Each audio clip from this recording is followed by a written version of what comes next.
can I just say one thing firstly? I love the name Eat Sleep Boxing Repeat. Welcome back to ESBR Boxing's YouTube channel. I'm delighted to be joined by Punch Out Boxing's Ra Hokum. Ra, thank you very much for joining me once again. I'm a regular on the channel these days, and we really do appreciate it. Once again, here in final prediction mode for a fight happening in Brighton on Channel 5 on the 21st of November. Harlem Eubank fighting for the first time since his defeat to Jack Patterell in summer. He is fighting Josh Wagner, who himself is 19-1. Only has that one defeat on his resume. So both have equal one defeat. Obviously, Eubank far more known to the British audience over here. So yeah, looking forward to hearing your prediction for this one. Seeing whether or not Harlem Eubank can and will bounce back to winning ways. In a welterweight contest on November 21st. So take it away, Ra. What is your final prediction for Harlem Eubank and Josh Wagner? Eubank's career has been managed brilliantly, and this choice of opponent has all the hallmarks of brilliant management. Very impressive record, but delve a bit deeper. Doesn't pose any significant threat. This is an opponent that's been brought in to get Harlem back on the winning ledger and get himself back into contention. So I'm going to go for a predictable Harlem Eubank points decision. Interesting. Yeah, I think, first and foremost, I totally agree. I think I'd say that almost everyone watching this fight will be expecting Harlem Eubank to win and looking, expecting him to look good doing so.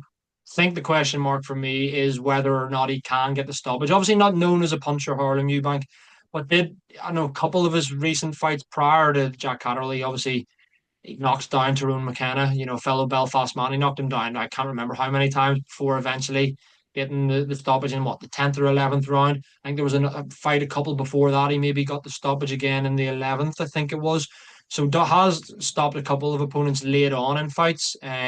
More through obviously just like an accumulation of shots rather than actually like seriously hurting an opponent. Like he's not a concussive puncher, as we know, but does have a few knockouts on his record. So for me, that's where the question is here, whether or not he gets, he puts it on Wagner enough, hurts him with enough regularity to maybe force a stoppage in the second half. Because you do look at Wagner, and the one defeat he does have was via stoppage to David Papo.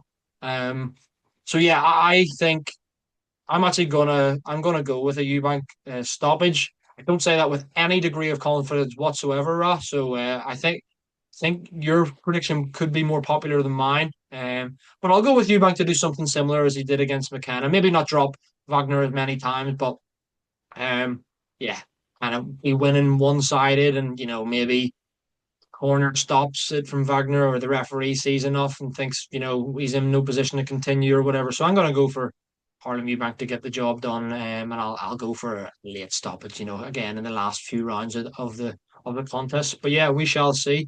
Before we round off, mate, I always like to ask you a follow-up question. Just what do you want to see win this, which we're predicting he does? Harlem Eubank, you'd assume he won't fight obviously again until 2026.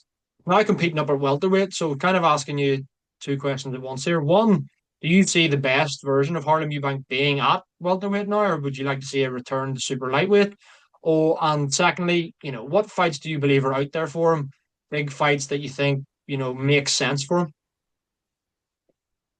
I don't think his best days will be at welterweight. I have seen him in person, and he's small at the weight.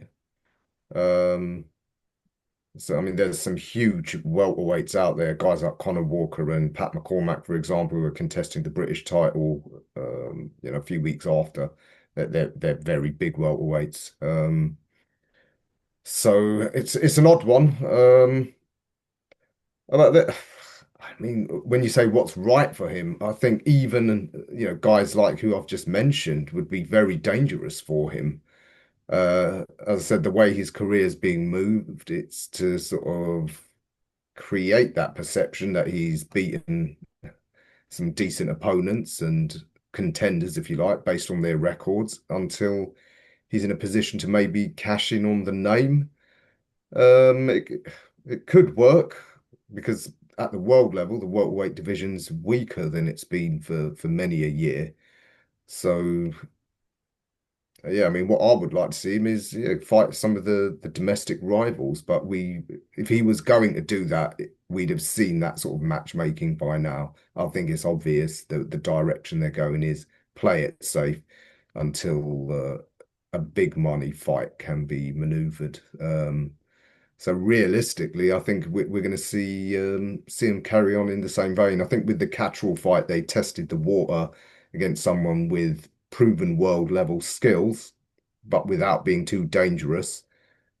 It ended in a way that they've got plausible deniability that there were just circumstances against him, and so the charade can continue.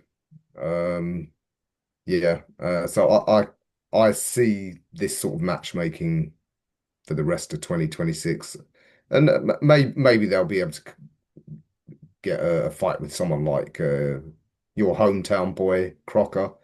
If he wants like a name, if they can't get Conor Benn, for example, if they want a name, maybe they'll accept Harlem Eubank, something like that. I think that's the sort of direction they'll maneuver him into.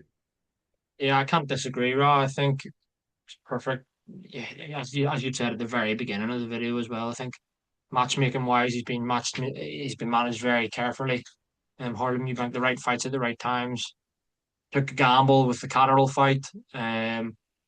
Probably because neither of them are really welterweights. Obviously, Catterall a bit bigger than Eubank, but wasn't a fully fledged welter. Maybe is now. Didn't go his way. Scrappy fight. Um, but yeah, depends. I believe Harlem Eubank's best days are at super lightweight.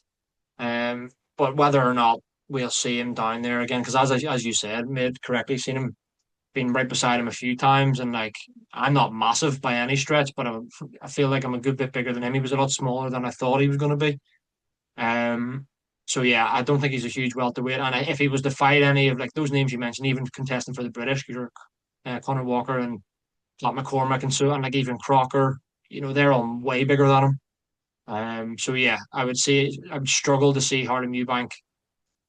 If he was to fight any of those kind of names, like any fully fledged welterweights from the UK, I wouldn't pick him to win, to be honest. But yeah, as you said, he's got that name. He's got that Eubank name, so I have no doubt that one day we will see him in a massive fight. And you know what? Fair play to him. He can make his money if he can cash in the Eubank name. Why not do it? So yeah, can't blame him. But I do think he'll beat Josh Wagner, as do you. So that was our final predictions for Harlem Eubank's return on Friday, November 21st in Brighton, live on Channel 5. Ra, thank you very much for joining me. Thank you for a prediction, and I'm sure I'll speak to you again very soon.